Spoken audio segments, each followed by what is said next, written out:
All right, what are good people? Dr. McGee here. It is time for a pep talk. Let's get it going. Let's get it going. Let's get it going.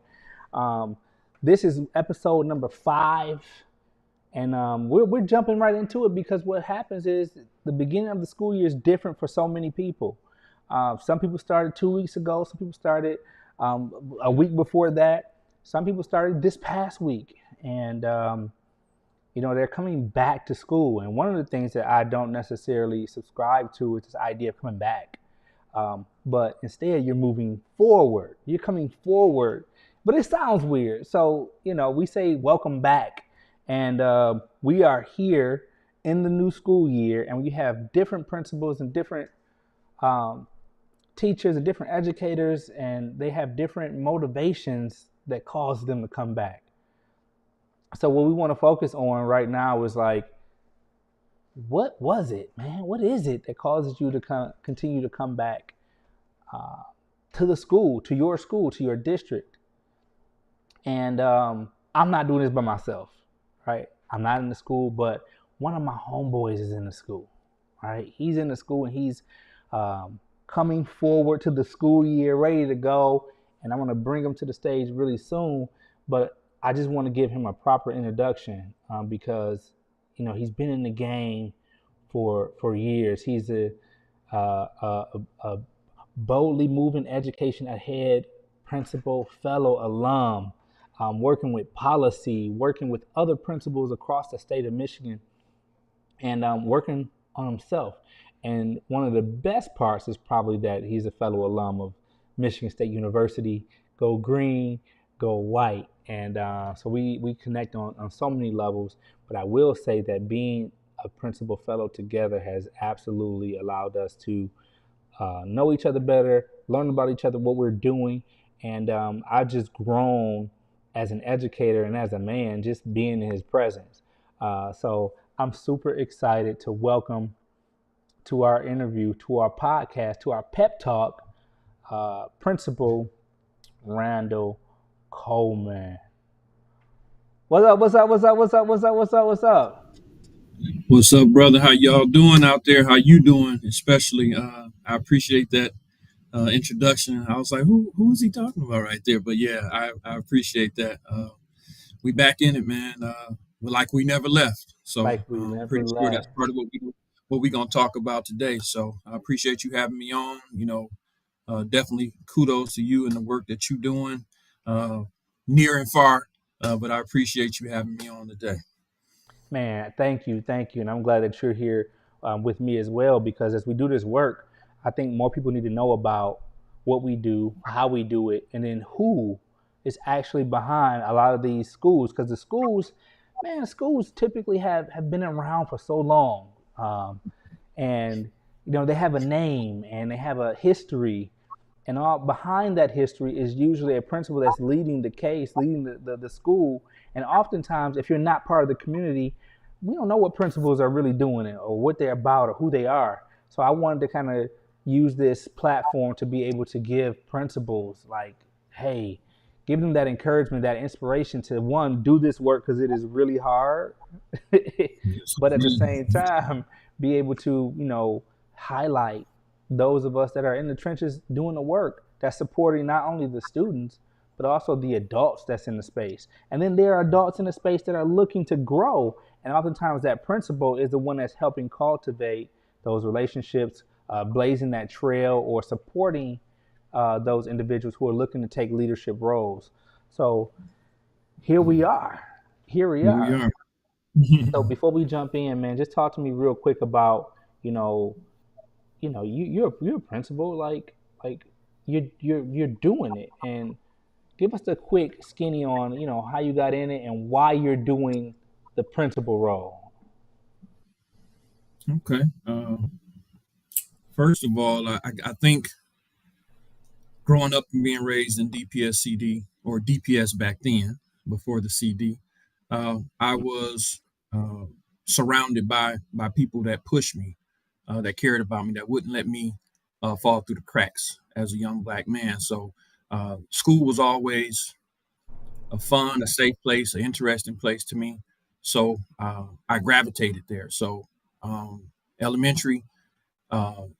And then high school, I always had people in my corner that were pushing me. So never thought in a million years, leaving high school, leaving Henry Ford High School and going to Michigan State, that I would be an educator, first of all. So, and people that knew me back then too would have laughed at the thought of me being a teacher and then becoming a principal. But just the fact that I had those people motivate me and pushing me just caused me to kind of steered me in that direction. Going to Michigan State, wanted to be in engineering, computer science to be exact. I figured that's where the money was at. That was the future, and never just kind of quite worked out that way. That's chemistry and that math gave me the real deal, Holyfield. So I did a quick pivot, got into education because I thought about things that, as a matter of fact, an advisor at State told me, think about something you want to get up every morning and do and it not feel like a job. And so I still remember sitting in that chair, just kind of thinking for a minute. And she didn't discourage me from being an engineer. She was like, "You can be an engineer. You're probably going to graduate in about 8 years, and you're going to get you a personal tutor that's going to help you pass these chemistry and these math classes." So Nice. while she didn't totally discourage me, she gave me the real deal, the real path of what it would take. Looking at my grades, my 0.765 grade point average freshman year, that told me the story. So I always thought about, hey, I like working with kids. I always have a good rapport with kids younger than me, and I switched my major to elementary education and just kind of took off from there. Started teaching, taught 9 years, and as I was teaching, uh, the walls of my classroom started to feel a little closed in. I felt that I could make a larger impact in the school setting, so went back to school for my master's in administration, um, and became an assistant principal in the district. Didn't last long with being an assistant principal, kind of rose through the ranks at a few different schools, and finally got that call to be a principal at Davidson um, 9 years ago. So my path, and I've been at Davidson for the last 19 years, which we'll probably talk about a little later, because that's really uncommon in today's society. In education, there's usually a lot of movement. So I've been fortunate enough to be at Davidson the last 19 years, and that role of principal is a very multifaceted role. Like you said earlier, people really don't probably understand all of the different dynamics, the lives you touch, the people you have to interact with in order to make your school run smoothly. So that's the long and the short of it. But that's just a small piece of what it takes being a principal day to day. Man. So all this time, I didn't know that you started off in computer engineering and then computer science. I was in the same boat. I was in the same boat, and I made the shift as well. And it was a conversation about purpose, right? Purpose. And I was like, oh, okay, I can really touch lives doing this education piece and change lives and transform lives. So that's another area that we connect on, man. Oh, that's what's up. That makes me happy, man. So okay, that's dope. 19 years. So we're gonna fast forward to today. Like the summer just happened. We're coming back to school. You had your first week this past week. Yes, last First week was our week. first week with Yeah, students. First week with with students. Yeah, students. Right. yeah. The kids are back. The students are back. Scholars are back, and there's a lot going on. I happened to be able to be at a school this past week as they started off their year, and I was a welcoming committee, right? As I'm sitting there welcoming students and watching the cars pull up and directing cars in the car line, I was like getting all the feels, and I went back to principal mode, and I was like, "Yo, this feels great." Like the kindergartners who was their first time into school, and the parents first time with their kindergartens, and the big mighty fifth graders coming back like they know everything. Like all of that was just giving me goosebumps, and I was like, "Yo, I'm excited about the year." So talk to me about your first week, man. Like coming back to the school year. I know you had some exciting news about your school that I kind of saw on social media. I was like, what? Wait, what happened at Davidson? What Principal Coleman talking about? So what happened with that, and what happened with your first week, man? Talk to us. Okay, I'll take the first week back question first. So we're 12-month employees in DPSCD, principals Mm-hmm. are.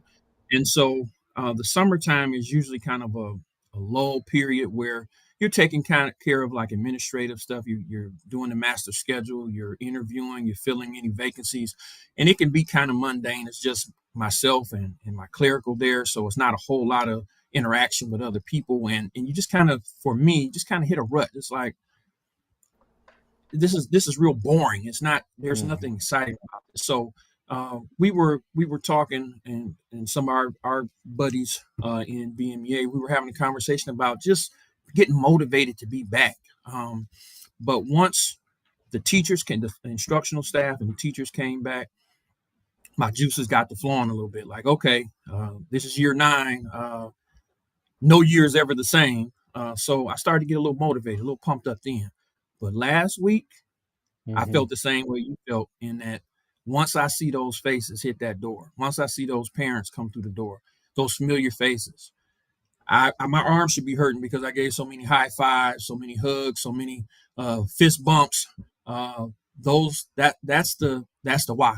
Um, Being able to see those faces, and I'm excited and they're excited. It's not, oh God, here come they're gonna miss the coat. It's none of that. It's all love. So uh, for me, it was like taking the jumper cables to the battery, and that just started me up because I was feeling just kind of bland, like some plain, no salt on them potato chips. But Mm. once I saw those kiddies hit that door, even my middle schoolers, so I have two physically separate buildings. I got my K through 5 in one building, my middle school in our annex building. So running between both those buildings, man, going over there and even seeing them, how some of them have grown 2 or 3 inches taller over the summer. I'm Yeah. like, wow, seeing that maturity in some of the ones that were a little wiggly, a little all over the place, but now I can just see it in their eyes that they've matured a little bit over the summer. So just seeing that was all I needed to get my juices back flowing in terms of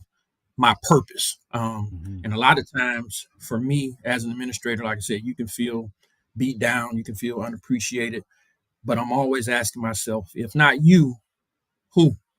You Mm-hmm. know, if it's not going to be you, because like you said, I could take, like LeBron, I could take my talents, elsewhere and go do something else. But when Right. you think about leaving your school setting behind might leave you feeling empty as well. So you got to think about that. That was it for me. So like I said, that first week brought just totally rejuvenated my battery. So I definitely feel rejuvenated again. As far as the good news that you saw on social media, our district gives or administers a school grade, like a report card.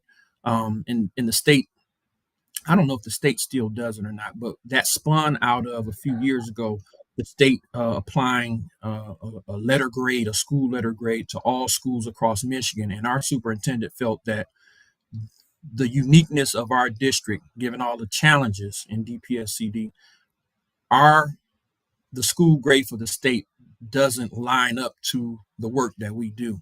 So he created our own metrics for our own school grade. So for about 4 years ago. So for the last 3 years, previous 3 years, Davison Elementary Middle School was a high B average. We were 2 points, 3 points away from the A. So again, another part of my motivation was uh, once you give me some data, once you give me a challenge, once you kind of throw down the gauntlet for me, I'm all in on it. So some of the key metrics: proficiency, growth, climate and culture, and I could break them down a little bit more, but those are kind of the general areas in Mm-hmm. which we're graded on. Chronic absenteeism. So uh, this past school year, once they released those school grades right before, a little bit before, a couple weeks before school started back, we finally got that A letter grade. So we were super excited, and the whole time this past preparing for the teachers and the staff members come back, I was trying to think of a unique way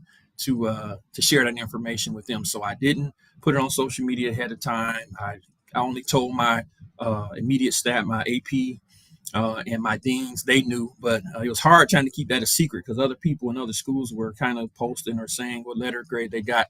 So I was trying to avoid my staff to not have a conversation with them because I didn't want to Yeah. tell a little white lie. But at the same time, I did tell them on the first day that they came back, and they were super excited. So it was good, and I had already previously told them at the beginning of the previous year, I don't want to be the only one standing in front of you all, doing cartwheels and jumping jacks and doing all this stuff and being excited about trying to get that letter grade A. You guys should be just as motivated as I am. So um, it was important to me for a couple reasons. Number one, all of the previous schools that had earned the letter grade A were specialized schools. They were the application schools. They were the examination schools. Oh They yeah. were the smaller, yeah, they were the smaller size schools. I'm a large neighborhood school, over 800 students. Half of my population are multi-language learners. Many of them are newcomers. So we have, challenges that those other schools didn't. So if I'm not mistaken, we're the first large neighborhood school to receive that, earn that letter grade A. So that was important to me as the leader, but also for our staff. They felt a sense of pride about that too. So that's it. Man, give it up, give it up. I'm so glad to hear that, man. I love hearing stories like that where uh, you recognize your staff and the way you did it. The way you did it, keeping it a secret. I know that's hard. It's hard to do that. But Yeah, kudos to you and your staff, it man. was. That talks a lot to your leadership. It talks a lot to your staff leadership, and I think that's a big deal because you need something like that to kind of keep you going in this. Like I met a metric, and we're doing well despite all the circumstances that we could look at to say, the attendance, online learning, school of choice, but we still did it. So that's motivating, that's inspiring. And I think, man, it also allows, you know, when you're coming back, it allows your staff to stay inspired. So, you have a pep talk right there in just a metric, a metric. So, as in that same vein, in that same breath of the conversation, um, talk to me about, you know, wanting to come back, wanting to move forward, and what kind of message or what would you say to those in your staff who are excited about being an educator, but maybe want to take that step up, put some seasoning on their career? How do you keep them excited outside of leveraging the metric that you just achieved? Sure. So it's funny that you say that because part of uh, once I announced the school letter grade and we kind of celebrated and clapped and I ran around the auditorium like a madman. Uh, my next step was, or the next slide in our presentation, I asked them, now that we've earned that A, we've hit that mark that we were looking to achieve. What now? And so I held the microphone up and I asked staff members that were brave enough, come up here and tell me what would Mr. Knowing me as well as you do, what would I say now that we've earned that A? So about four people came up and they all were like spot on in terms of knowing what my next motivational points would be is okay, now that we've gotten this A, we got to keep it. We can't, take our foot off the gas pedal. We can't relax. I even gave them the sports analogy. In sports, once you win a championship, what's the hardest thing to do? People knew Mm. to repeat. The hardest thing is to repeat. So I think that's going to serve as motivation to a lot of them. Outside of that, to part of your question, in the 9 year, this is my ninth year as principal at Davidson. Uh, Anybody that I interview that comes to work at the school, I ask a question. One of the questions I ask is, what do you want to do? Where do you see yourself in 3 to 5 years? What's your ultimate goal? So based upon their responses, I take that information, and if it's a teacher and they're looking to eventually become a dean or a master teacher or lead teacher or maybe even a principal, I take that information in. And as we're going through years or progressing through years or months, years, I look to put them in leadership roles. So to empower them, to give them that chance to see if this is something I want to do, this is something I like, this is something I can handle, and it pushes and motivates them in that way. I will say in the going, like I said, 9 years, uh, four of my APs have been promoted to principal that have worked under my leadership. So Yeah. if nothing else, that's one of the things. If I got fired tomorrow, I walk away knowing that I've helped create more leaders within our school district. So I don't hold on to APs long. They come, they stay maybe a year and a half. I say 2 is probably the max that they end up staying before the district comes knocking at the door saying, "Hey, we want to interview your AP."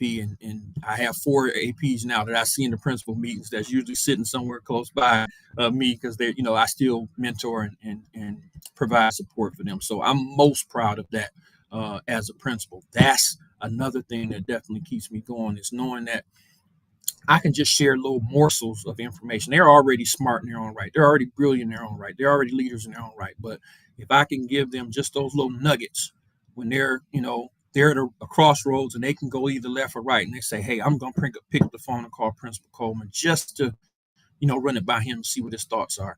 That's definitely motivation for me. Man, I'm so glad that you mentioned um, that leadership piece and what you've done and how you can walk away from that knowing that you've done something to make the organization better than you left it. Um, Yes, sir. there was a quote, man. I'm looking at leadership all the time. And there was this quote that said, um, your leadership is determined by the number of leaders you create. Yeah, I was like, well, I I thought it was believe. about following. Well, you can create leaders. And I love the fact that when they come into your space, when they come into your environment, they're being built up to lead outside of that space and that place. So man, hats off to you for that because I think that's what it's about, and that's the next level. That's the next level. We talk about leadership all the Yeah, time, and leadership is one of those things where you want to get people to follow you. You want to have a vision wide enough, broad enough, hopeful enough where people are going to jump on a bandwagon and follow you, not because you make them follow you, because they believe in you. They believe in what you do, and then they follow you. The next step yeah. is what you just said and what you just did. I'm Yes, sir. creating these leaders, man, and now they're going out and casting their own vision, and so now a piece of you is being built, formed, molded, and shaped, and then we call that legacy, man. We call that legacy. Yes, Yeah, sir. man. So I definitely appreciate that. So man, as we get ready to land this plane, the school year's about to take off. You've got a week under your belt, maybe a couple days. Did y'all have Friday off? Yeah, we have. Well, the staff and the students have Friday off. Principals were Facts. supposed to work. So yeah, that's neither here nor there. Oh, I get it. I get it. I get it. Listen, so we're popping it off. You creating these leaders, and I just wish you a really, really great school year. I'm really glad that the seasoning has been opened up and sprinkled on you when those kids showed up and those staff members kind of got into place. I'm glad that happened, man, because it's easy for us to do so many different things, especially you being a 19-year vet.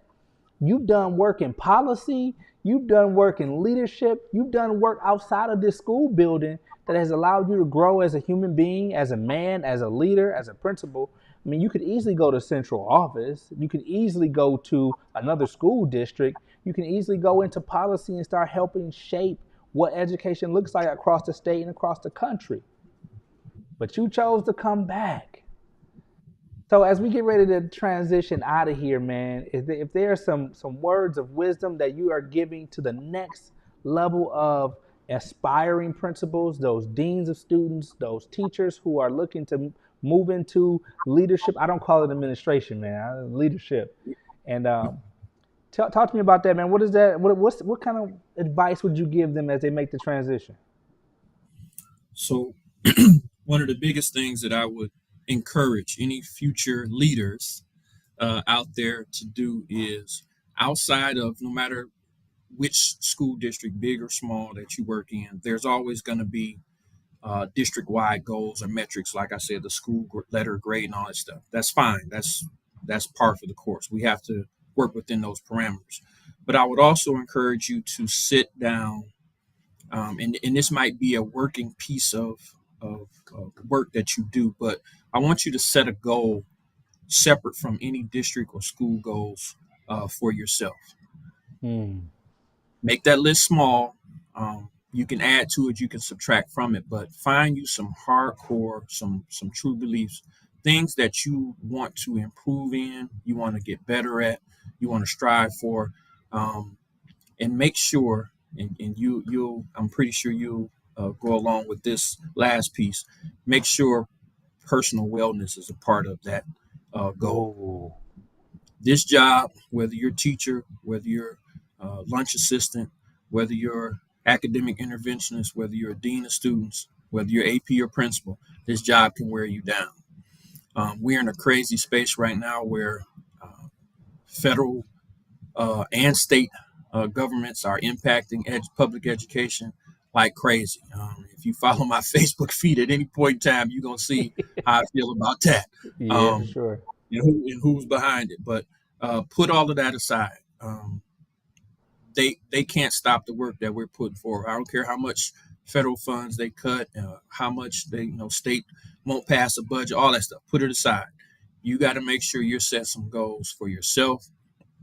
Those goals could also be uh, aligned with your students.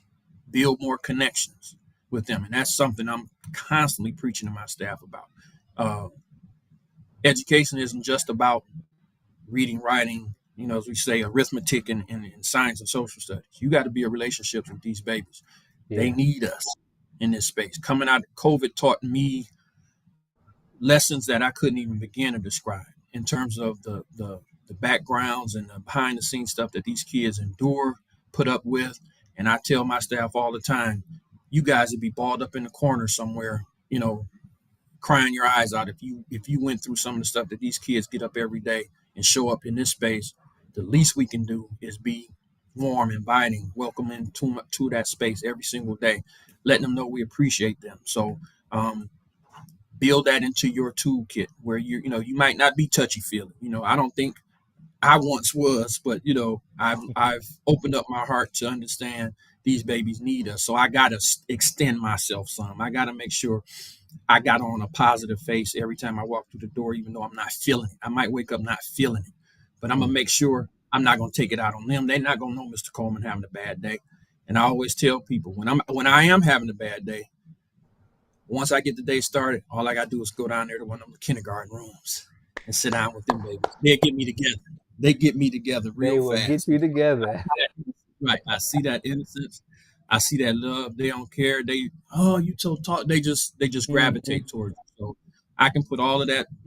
Son was late getting up in the morning. I had to get on his head. I can put all of that stuff aside and make sure Mhm. that I'm in a safe space and a well space that I can try and meet the needs of my students. So if you out there and you listening, please make sure you take care of those kids and you take care of yourself first because they need you. Oh man, words from the wise. You got to understand how many years of experience is under your belt, and that's coming out of your mouth right now. Uh, because Sir. man, that wellness piece was the thing for me that said, man, we gotta take care of ourselves, especially when we love the way we love and we care the way we care for our babies, man. Oh, Man, I appreciate you, bro. Listen, it is Yes, sir. time for a pep talk, man. They got to hear this. They got to hear it. And you've Gotta definitely hear said it loud and clear. So, what we're going to do, we're going to spread this out, put this out so that those aspiring teachers that are looking to move into leadership, those deans and assistant principals who are doing the work day in and day out, you got to have a way to be motivated, to stay motivated, and to aspire to something great. And Principal Coleman, man, out here in the elementary slash middle school, is doing it. And I love it because you are echoing. You echoed my last guest, man. My last guest talked about that and how important it is for these relationships for you to have, especially coming from the leader in the building. So Yep. thank you for circumscribing that and underlining that and underscoring that because that story needs to be told over and over and over again. Uh, Yes, sir. man, thank you again, bro. I appreciate you. I look forward to doing this again with you.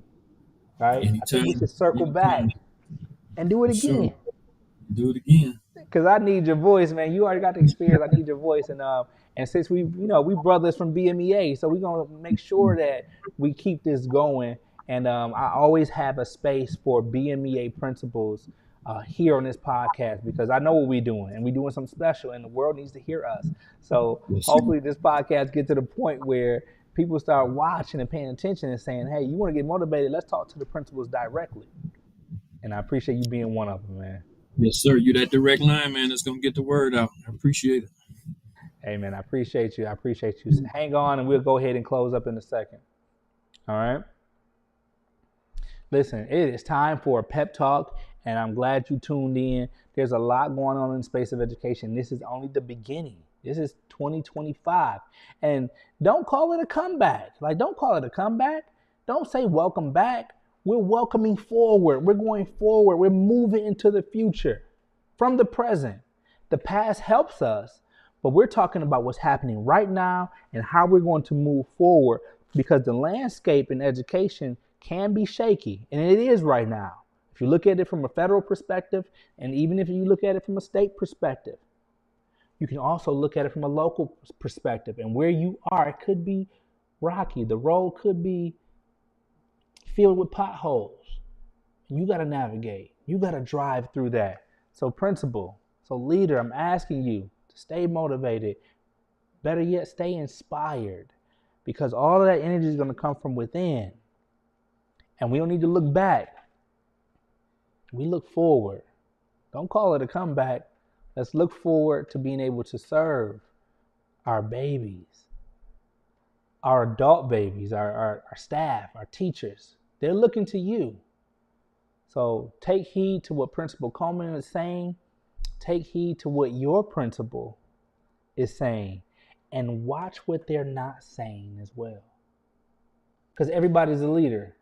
You might not be aspiring for the seat, but you are aspiring to grow as an individual, grow as a human being, and be able to make it through these tumultuous times in our lives, and especially in schools. All right. My heart goes out to all those families in Minneapolis with the school shooting. And I just hope that the empathy that is coming from myself, Principal Coleman, all the educators in Michigan, spreads out to you over in Minneapolis as we start our school year. Our prayers and our hearts are with you. Stay motivated, stay inspired. We love you. We will see you next week on this time for Pep Talk. Thank you.